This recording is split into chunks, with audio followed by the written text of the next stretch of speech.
Il y a un autre sujet qui vous fait beaucoup réagir ce matin, évidemment, c'est cette situation à Marseille, dans le 2e arrondissement, à la Porte d'Aix, où un parking a été pris en main par des petits caïds qui font payer, qui raquettent les usagers du parking. Alors bon, j'ai un petit message amusé et ironique d'un de vous qui me dit oui, enfin 5 € finalement c'est moins cher que Vinci. Mais bon, non, évidemment c'est une blague, mais c'est voilà, c'était la réaction. J'ai beaucoup de réactions sur rmc.fr.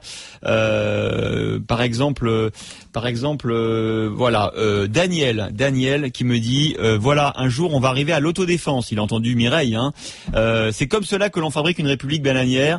Je suis un ancien policier en retraite, je suis effaré par de tels faits. En même temps, Daniel, c'est vrai que si la police ne fait rien, on comprend que certains aient envie, voilà, d'abord de dire non aux racketteurs et peut-être, voilà, évidemment, c'est pas bien.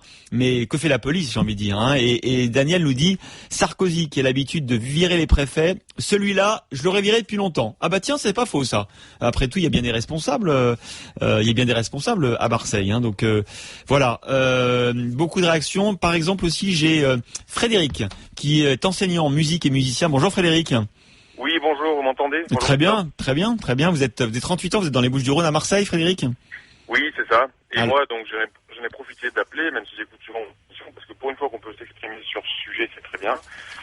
Il y a énormément de gens que je connais, hein, qui quittent Marseille ou qui veulent quitter Marseille, parce qu'ils en ont absolument marre de cette situation de crise. Parce que là, tout à l'heure, votre invité disait, il n'y a que ce quartier, finalement, qui craint Marseille. Ouais, c'était Gérard Chénoz, hein, qui disait ça. Voilà, c'est scandaleux, quoi. Je pense qu'il se fout vraiment de notre gueule, et je pense qu'il s'est jamais baladé à Marseille. C'est pas possible. En tout cas, il nous a menti puisqu'il disait que tout allait bien, alors que tout à l'heure, on a un auditeur qui nous disait qu'il s'était fait racketter hier, donc voilà, hein. Bien sûr. Il suffit de venir faire un tour en bagnole à la Porte d'Aix, qui est pas à l'entrée de Marseille, c'est vraiment au centre de Marseille, c'est le plein centre, pour se trouver sur une autre planète. Et la police à Marseille, c'est un sujet de conversation qui fait rire beaucoup de monde, que ce soit des gens de gauche, de droite, d'extrême gauche, d'extrême droite, de tous les milieux. Dès qu'on parle de police, les gens sont morts de rire. Parce que, je sais pas si vous connaissez le musée Grévin à Paris, je sais pas si vous l'avez visité déjà. Ouais, tout à fait, ouais. Voilà, le commissariat Noailles, c'est un peu pareil. Ouais. Et la police tourne les yeux. Si c'est pour arrêter une dame que je connais, là, par exemple, elle s'est arrêtée parce que sa plaque était un peu tordue, elle a eu 90 € d'amende. Mais par contre, pour tout le reste, il n'y a plus personne. C'est vrai, ouais, Frédéric. On peut se garer, un exemple qui est quand même hallucinant, on peut se garer en plein centre, en double fil, toute la journée, c'est-à-dire bloquer des voies, les gens se payent 10 fois le feu rouge devant le commissariat, mais vraiment devant la porte. La police ne dit rien du tout. Donc comment voulez-vous qu'avec ça, le reste fonctionne? Ça veut tout dire, c'est l'arbre qui cache la forêt. Donc là, ce parking, c'est pas étonnant que ça arrive, et c'est plutôt étonnant que ce soit pas arrivé avant, je pense. Et il se passe un tas de choses comme ça. Moi, j'habite le quartier de la Plaine, qui est assez central aussi, qui est assez bobo, un peu étudiant, assez sympa. Et ces temps-ci, là, toute la journée, il y a des boosters, des scooters qui cabrent à fond, sans casque, au milieu des gamins avec leurs parents. La police, on la voit jamais. Par contre, si ça se passe dans les quartiers sud de Marseille, où c'est un petit peu plus riche, là, je peux vous dire que tout de suite, ils sont là. Bah justement, là, je vous dis, c'est pas, excusez de vous couper, c'est pas un discours de gauche ou droite. Moi, je vote à gauche et je voterai jamais à droite. Mais la sécurité, le truc de base, je paye des impôts. Marseille, maintenant, c'est une ville chère, très chère. Les impôts locaux ont augmenté de 40%. On se fout de notre gueule, quoi.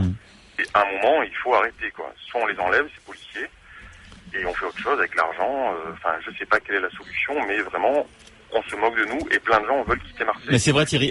Frédéric, j'ai Thierry aussi qui me donne un petit message. La parking de la Porte d'Aix géré par des petits caïds au vieux essu de tous. C'est à 100 mètres du conseil régional, pas dans une cité. Vinci ne va pas manquer de se retourner contre la communauté urbaine pour perte d'exploitation. C'est donc le contribuable qui va encore casquer. En plein centre historique, à 2 pas de la mairie centrale, un quartier est surveillé la nuit par un SDF allemand armé d'un couteau qui est payé par les habitants et les commerçants. Exactement. Alors ça, c'est une autre histoire. C'est au Vieux-Port, c'est derrière la mairie, près du panier, donc c'est très touristique.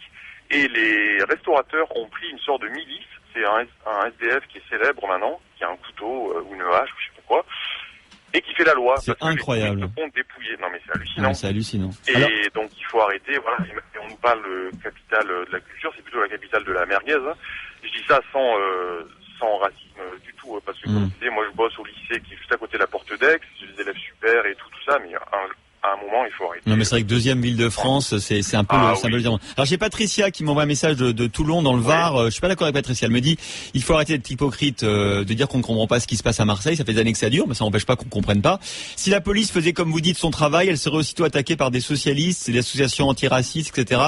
La politique a peur. Personne de gauche ou de droite n'a le courage de faire son travail, de peur d'être laminé par les médias et les autres. Bah écoutez, on dit le contraire, Patricia. C'est pas la peur d'être laminé. Pas du tout. On dit que la police va faire son travail, donc il faut arrêter de penser.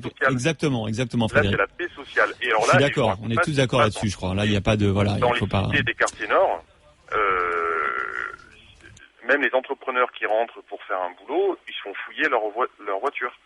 Les guetteurs, moi j'en ai eu des élèves comme ça qui ont 12 ans, 14 ans. Ils guettent, ils sont payés 50 € la journée, et après, je vous raconte pas ce qui se passe dans les cités. Ouais. Et là, on est au centre-ville de Marseille, le centre historique. Ok, merci beaucoup Frédéric. Je voudrais juste merci beaucoup d'avoir appelé depuis Marseille, 38 ans.